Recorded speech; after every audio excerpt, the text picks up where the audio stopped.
मोदी साहब और खट्टर साहब ने आपदा को अवसर बना लिया। उन्होंने 20,000 करोड़ इकट्ठा किया, इन्होंने लगभग 300 करोड़ रुपया इकट्ठा किया, पर वो पैसा गया कहां? वो पैसा किस खाते में गया? वो उस पैसे से कौन से अस्पताल, बेड, ऑक्सीजन, वेंटिलेटर, जीवन रक्षक दवाइयों का इंतजाम हुआ? अलॉट करेंगे खट्टर साहब, यहाँ के बेड अलॉट करेंगे इनकी कमेटी, तोसीला जोन का इंजेक्शन अलॉट करेंगे प्रधानमंत्री, रेमडेसिवियर का इंजेक्शन अलॉट करेंगे डिप्टी कमिश्नर। तो लोग और सरकार और डॉक्टर क्या करेंगे? सरकार है, सर्कस है।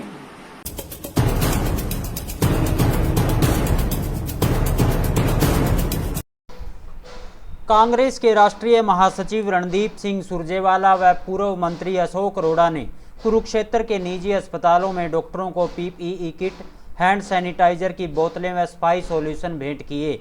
पूर्व मंत्री अशोक अरोड़ा के निवास पर पत्रकारों से रूबरू होते हुए रणदीप सिंह सुरजेवाला ने कहा कि 1 साल से समूचे देश में कोरोना का तांडव जारी है।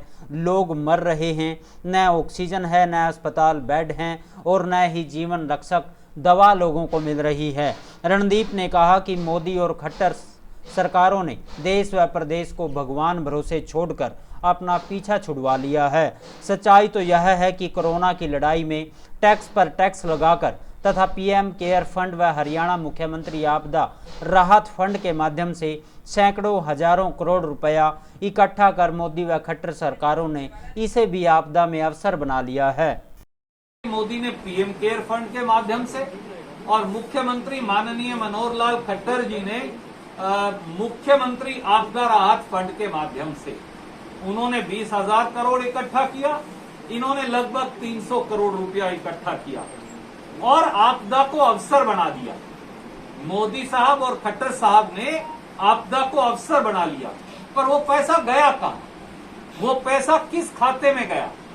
वो उस पैसे से कौन से अस्पताल, बेड, ऑक्सीजन, वेंटिलेटर, जीवन रक्षक दवाइयों का इंतजाम हुआ?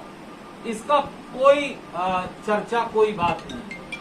आज फिर उसी लड़ाई के अगले चरण में, जैसा अशोक अरोड़ा जी ने पिछले बार भी किया था, हम सब साथी मिलकर हमने प्रदेश स्तर पर एक कंट्रोल रूम बना रखा है। हर जिले में साथी मदद कर रहे हैं।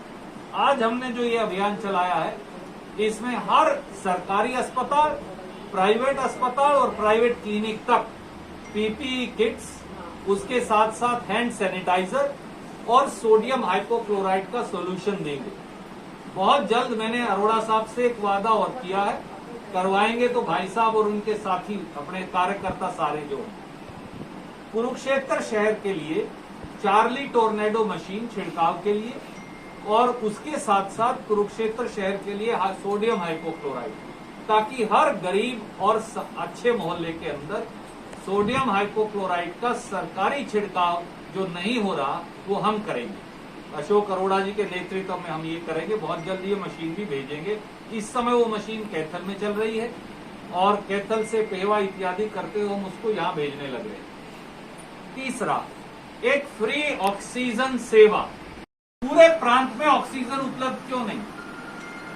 ये कहां गायब हो गई? लोग दर दर की ठोकरें खाते क्यों फिर रहे हैं? मरीज क्यों मर रहे हैं? डॉक्टर क्यों रो रहे हैं?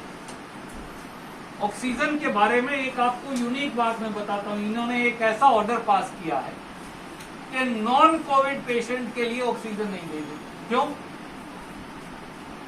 कल कलायत में जब हम गए अस्पताल में, डॉक्टर रोने लग गई। डिलीवरी केस आया भैया, ये मर रही है हमारी बहन, पर बोले ऑक्सीजन नहीं देंगे। हमारे ऑक्सीजन सिलेंडर भी बोले सरकार उठा के देगी। तो हमने ऑक्सीजन उपलब्ध करवाई। एक्सीडेंट केस है, किडनी की शिकायत है, कैंसर की शिकायत है, फेफड़े की शिकायत है, लिवर में शिकायत है, कोई और बीमारी है, हार्ट की बीमारी, ऑक्सीजन नहीं देगी। क्यों? सरकार है, सर्कस है। और ऑक्सीजन गई कहां? दूसरा सवाल, पूरे प्रांत में वेंटिलेटर और अस्पताल बेड का इंतजाम क्यों नहीं? लोग त्राहिमाम कर रहे हैं। 50-50 हजार रुपया एक एक बेड के लिए दे रहे हैं। कुरुक्षेत्र में देख लीजिए, आधा पेशेंट दिल्ली का आया हुआ है और 20,000, 30,000, 40,000, 50,000 रुपया बेड का रेट पहुंच गया। क्यों? क्यों लोगों को लूट रहे हो? जिसका जहां रिश्तेदार है वो उसको पकड़कर वहां भर्ती हो रहा है। ये आज हालात है कुरुक्षेत्र के। आप हर अस्पताल को छान लीजिए, मैं चुनौती देता हूं 30-40% मरीज बाहर का आया हो। जलूल और बचकाना बातें करने से कोरोना नहीं हारेगा। खट्टर साहब, हाथ जोड़ के आपसे हमारा अनुरोध है, कम से कम मानवीय तरीके से लोगों की पीड़ा को समझकर, लोगों की तकलीफ और दुख को समझकर एक नागरिक के तौर पर, और आपको हमने मुख्यमंत्री चुना है, आप हमारे मुख्यमंत्री हैं। अगर मुख्यमंत्री और उप मुख्यमंत्री ही बचकाना बातें करेंगे, ये कहेंगे कि भैया शोर मचाने से थोड़ी कोई मरा हुआ आदमी वापस आ जाएगा, ये मुख्यमंत्री ने कह दिया।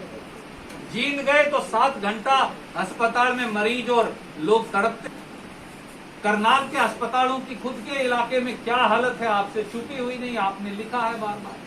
तो भगवान के लिए इस प्रदेश को राम भरोसे मत छोड़िए, अपनी जिम्मेवारी का निर्वहन करिए, यही राजधर्म है।